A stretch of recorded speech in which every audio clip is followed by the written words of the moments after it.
So that's CPR, and then like I was saying, we were going to do kind of a modified for the unconscious choker.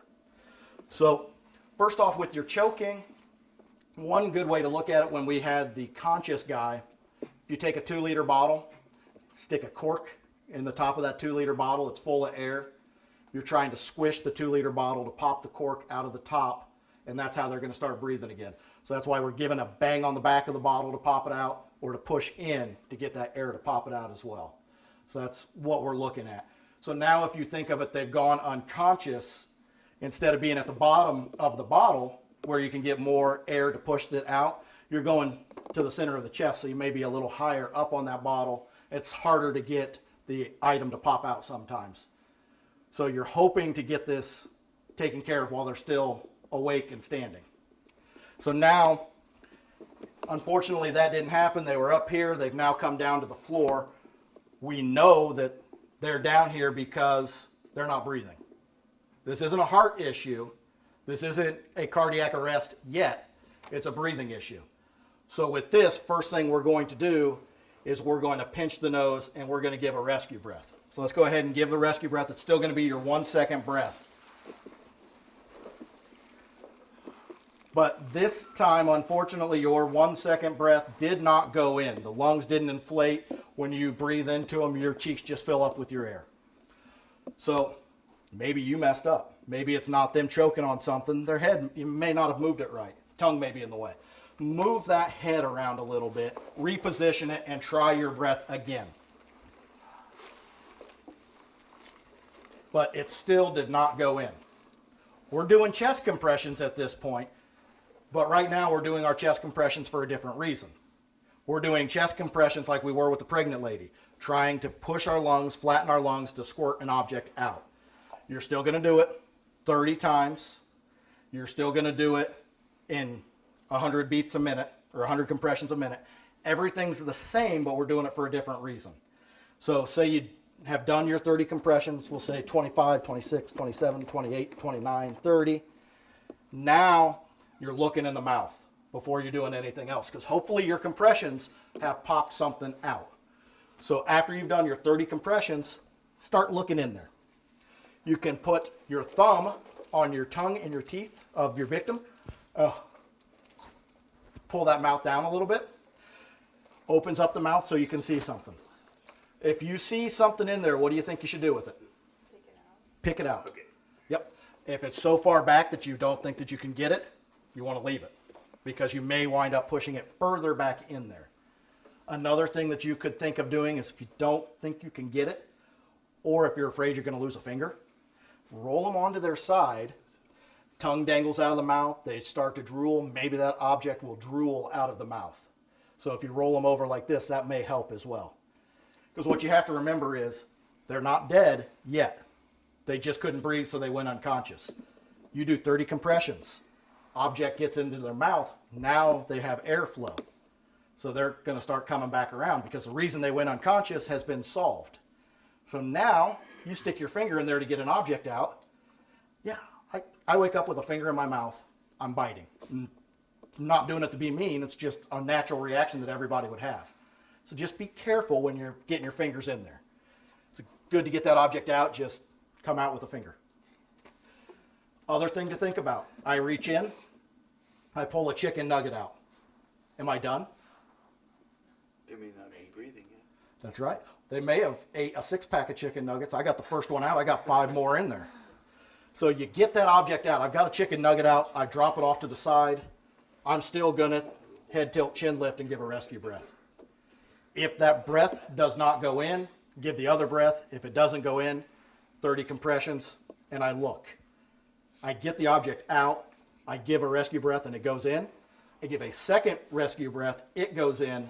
Now we're going to do the 10 seconds of looking and listening and feeling. If you get the object out in time, they haven't died. So they should probably start coming around.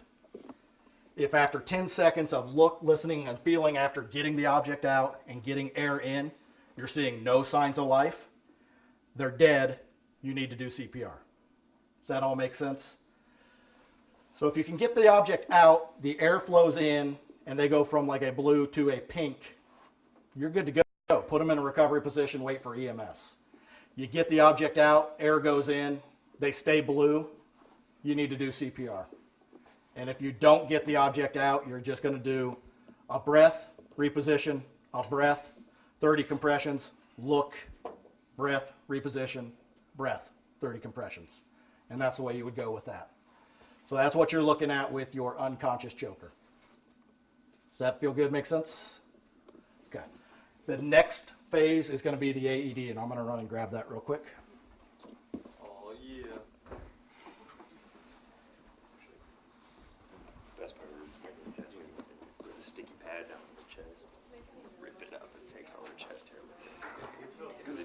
Because if you leave it, if you just put it, like if they have a heavy chest, you just put it on the electrical. If you'd feel more comfortable heading back to your seat for a minute, you can go ahead and do that instead of sitting on the floor. I wanted to ask something. I'm already here.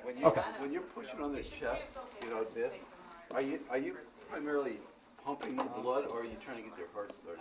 You're not restarting the heart.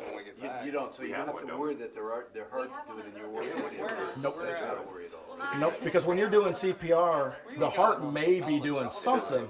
It may just not be doing enough. Especially with a kid. Even if they were beating like 50 times a minute, that's too little for a kid, so you're going to be doing compressions even though the heart is still beating. I'm pretty sure we have one. What you're trying to do, you've got your heart, it's a muscle and it's hollow. So it's going to be sitting here like this. It's full of blood.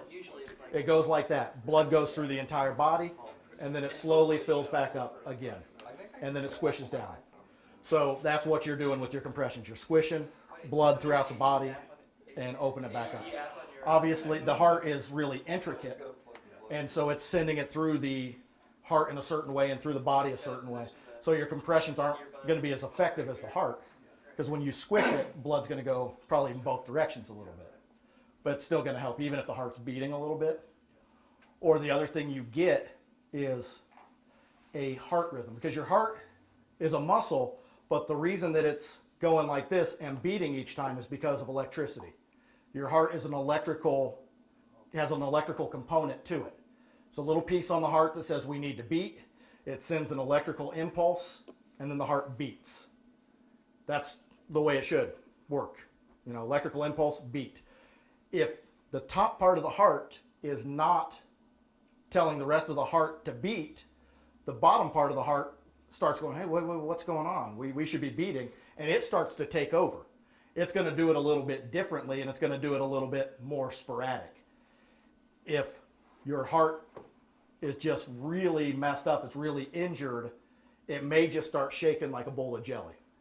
You've got electrical impulses, but they're just going all over the place because the heart isn't doing what it's supposed to, so it's kind of freaking out and sending impulses and shaking. What your AED does, this is our Fisher-Price model. It's just not like the real one. It's kind of light and cheaper, but it's kind of fun to play with. This is your AED, and what this is supposed to do is send an electrical impulse from these two patches that'll be placed on your victim. It's going to send an impulse and an impulse. They're going to meet at the heart, and it's going to take that bowl full of jelly heart and stop it. A lot of people, I think, who have heard about AEDs or know anything about them think that you're restarting the heart like you would a car that's died. But more than that, you're stopping the heart, hoping that the heart then will start up normally. So your goal is to stop somebody's heart when you use this. So it's a pretty intense deal that you got here.